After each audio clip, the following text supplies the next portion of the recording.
मित्रों, नमो नमः। मैं Julie Bharti madam classes channel पर आप सभी का हार्दिक स्वागत है।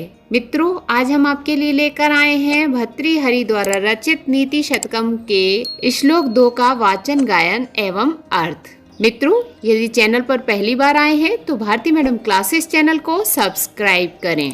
तो आइए मित्रों, सबसे पहले हम नीति शतकम के श्लोक 2 का उच्चारण करेंगे। बोद्धारो मत्सरग्रस्तः प्रभवः स्मयदूषितः अबोधो अपहताश्च अन्ये जीर्णमंगे सुभाषितम्। तो आइए मित्रों, अब हम इस श्लोक का वाचन कर लेते हैं। बोद्धारो मत्सरग्रस्तः प्रभवः स्मयदूषितः अबोधो अपहताश्च अन्ये जीर्णमंगे सुभाषितम्। एक बार फिर से। बोद्धारो मत्सरग्रस्तः प्रभवः स्मयदूषितः अबोधो अपहताश्च अन्ये जीर्णमंगे सुभाषितम्। तो मित्रों, हमारे साथ वाचन करिए। बोद्धारो मत्सरग्रस्तः प्रभवः स्मयदूषितः अबोधो अपहताश्च अन्ये जीर्णमंगे सुभाषितम्। अब आपको थोड़ा थोड़ा आया, अब आप फिर से दोबारा से वाचन करिए। मित्रों, संस्कृत के कवियों की रचनाओं के नाम जानने के लिए ऊपर दिए गए आई बटन पर क्लिक करें। बोद्धारो मत्सरग्रस्तः प्रभवः स्मयदूषितः अबोधो अपहताश्च अन्ये जीर्णमंगे सुभाषितम्। अब आपको लग रहा होगा कि हमें थोड़ा थोड़ा सा याद हो गया। इसी प्रकार आप बार बार वाचन करेंगे तो आपको ये अच्छे से याद हो जाएगा। जब तक हमको श्लोक याद नहीं होता बहुत टफ लगता है, लेकिन वाचन करने से ये सरल हो जाता है। तो सबसे पहले आप शुद्ध उच्चारण करिए, जैसा हमने बताया है उस तरह से। उसके बाद आप इसका वाचन करिए। हमें पक्का विश्वास है कि ये आपको याद हो जाएगा अच्छे से। आपको करना क्या है? बोद्धारो मत्सरग्रस्तः प्रभवः स्मयदूषितः अबोधो अपहताश्च अन्ये जीर्णमंगे सुभाषितम्। बोद्धारो मत्सरग्रस्तः प्रभवः स्मयदूषितः अबोधो अपहताश्च अन्ये जीर्णमंगे सुभाषितम्। मित्रों, अच्छा लगता है जब हम श्लोक का वाचन करते हैं, गायन करते हैं, और अच्छा फील होता है कि हाँ, अब हम संस्कृत गाने लगे हैं, हम संस्कृत बोलने लगे हैं। तो जब डेली आप हर श्लोक का वाचन करेंगे तो आपको ये बहुत अच्छे से याद हो जाएंगे। आपको अपने विषय से और लगाव हो जाएगा। और संस्कृत विषय तो इतना रोचक है, यदि आप उसमें थोड़ा सा भी डूब कर पढ़ते हैं तो आपको उसमें आनंद ही आनंद आएगा। मित्रों, अब हम इस श्लोक के शब्दों के अर्थ जान लेते हैं। बोद्धारः विद्वान लोग, मत्सरग्रस्तः का अर्थ है द्वेष पीड़ा से ग्रस्त, प्रभवः का अर्थ है राजा और अधिकारीगण, स्मयदूषिता का अर्थ है घमंड या जो अहंकार से भरे होते हैं, अन्य दूसरे सब लोग। अबोधो अपहता का अर्थ है अज्ञान से भरे हुए हैं। सुभाषितम हितकारी वचन या अच्छे वचन, मधुर वचन। अंगे का अर्थ है कहने वाले के मन में।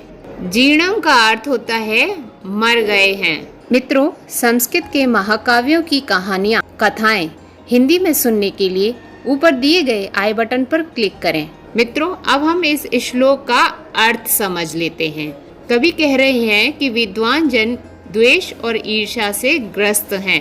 राजा और अधिकारीगण, अधिकारी से तात्पर्य यहाँ पर धनवान व्यक्तियों से है। राजा हो, धनवान व्यक्ति हो, वह किससे? अहंकार से चूर है।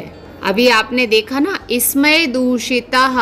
स्मयदूषिता का अर्थ है घमंड या अहंकार में चूर, या घमंड और अहंकार में डूबा हुआ। तो अर्थ क्या हुआ? विद्वान जन द्वेष और ईर्ष्या से ग्रस्त हैं, और राजा तथा अधिकारीगण, या फिर कह सकते हैं राजा और धनवान व्यक्ति अहंकार में चूर हैं, अर्थात अहंकार से भरे हुए हैं। दूसरे सब लोग अज्ञान से भरे हुए हैं, इसलिए हितकारी वचन मन में मर गए हैं, अर्थात नष्ट हो गए हैं। क्या नष्ट हो गए हैं? मधुर वचन।